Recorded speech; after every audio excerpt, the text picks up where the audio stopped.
También es deseable en los modelos digamos, de credit scoring, ¿sí? Aun cuando no usemos un modelo de regresión lineal, ¿sí? Sino que también en regresiones logísticas, Probit o inclusive en algunos otros algoritmos, ¿sí? Evitar el problema de multicolinealidad, ¿sí?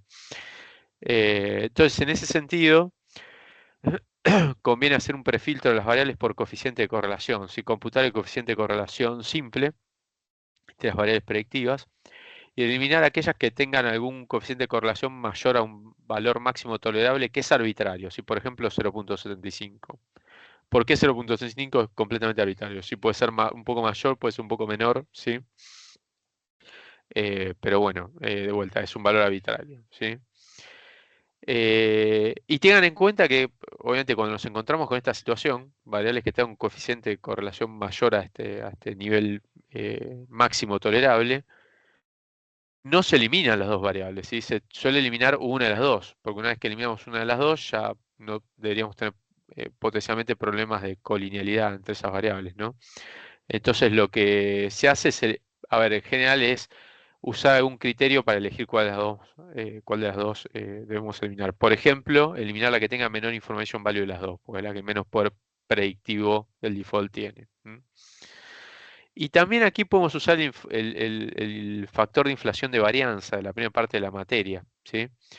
Y esto en general se hace, esto se puede usar, digamos, antes de la estimación del modelo, ¿sí? Esto se puede hacer antes de la estimación del modelo, de hecho conviene, ¿sí? Hacerlo antes de la estimación del modelo, el prefiltro por coeficientes de correlación.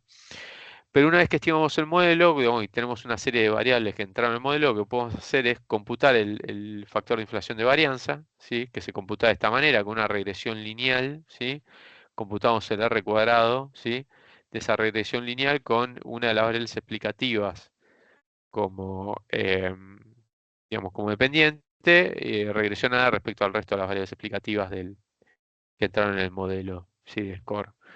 Y bueno, si superan este valor que, de vuelta, aquí yo les comenté que ponemos en esta materia el valor de 5, pero también esto es un criterio de experto o rule of thumb, ¿sí? Algunos autores ponen 10 aquí, otros ponen 2,5, ¿sí?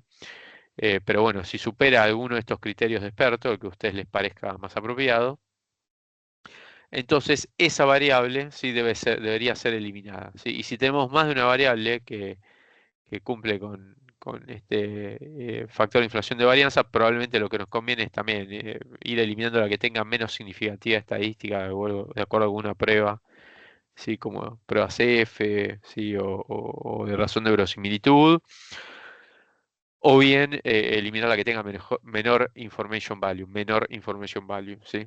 Como hicimos aquí.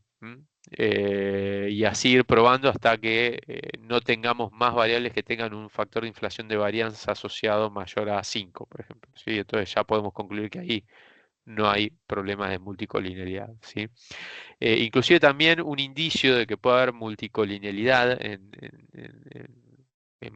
modelos de este tipo, ¿sí? Sobre todo en regresiones logísticas o Probit, es que se nos inviertan los signos, ¿sí? Que tengamos alguna variable con un signo que es contraintuitivo. O sea, que por ejemplo, cuando aumenta el valor de esa variable, digamos, aumenta el score, que recuerden que es la probabilidad de pago, a pesar de que la morosidad, por ejemplo, aumenta al aumentar el valor de esa variable. Entonces, la probabilidad de pago debería bajar, ¿sí?